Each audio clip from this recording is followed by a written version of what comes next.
Wedged in among 40 others in an overpacked speeder bus, Plagueis let his gaze sweep across a forlorn landscape of volcanic mountains and the sheer walls of impact craters. In a cloudless sky of pale purple, blinding light flashed intermittently, and the monotony of the 5-hour trip was relieved only by the occasional settlement or lone moisture farm. Journey's End was a relatively small caldera lake, from the shores of which rose a communal sprawl of tents and crude shelters populated by the dreamy veterans of previous assemblies, the Selected, as they were called.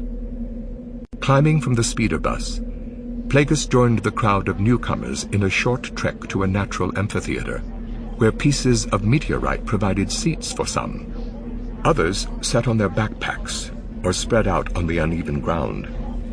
Shortly, the sound of whining engines announced the arrival of a caravan of hybridized land speeders, many in pristine condition, though covered with dust and bleached of color by the harsh light.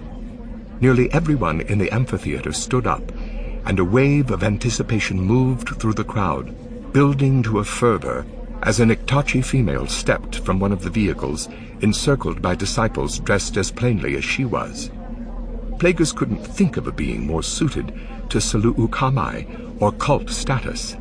A hairless biped with downward curving horns and a prominent brow, skin hardened to withstand the violent winds of her homeworld, and a contentious countenance that belied an emotional nature, but most important, possessed of proven precognitive ability.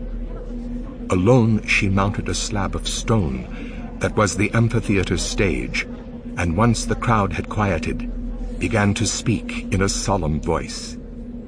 I have seen the coming darkness, and the beings that will visit it upon the galaxy.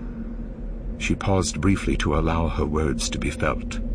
I have witnessed the collapse of the Republic, and I have beheld the Jedi Order spun into turmoil. She aimed a finger toward distant mountains. On the horizon looms a galaxy-spanning war, a conflict between machines of alloy and machines of flesh, and the subsequent death of tens of millions of innocents. She paced on the slab, almost as if speaking to herself. I see worlds subjugated and worlds destroyed, and from the chaos a new order born, buttressed by ferocious weapons the likes of which haven't been seen in more than 1,000 years. A galaxy brought under the yoke of a ruthless despot who serves the forces of entropy. And finally, I have seen that only those hardened by this ineluctable truth can survive. She scanned the audience. Only those of you who are willing to turn upon one another and profit by the misfortunes of others. The crowd sat in stunned silence.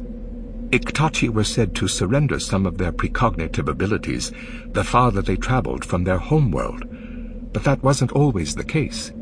And certainly not, Plagueis told himself, in the case of an Iktotchi who was strong in the Force. It was no wonder that Venamis had been keeping tabs on her.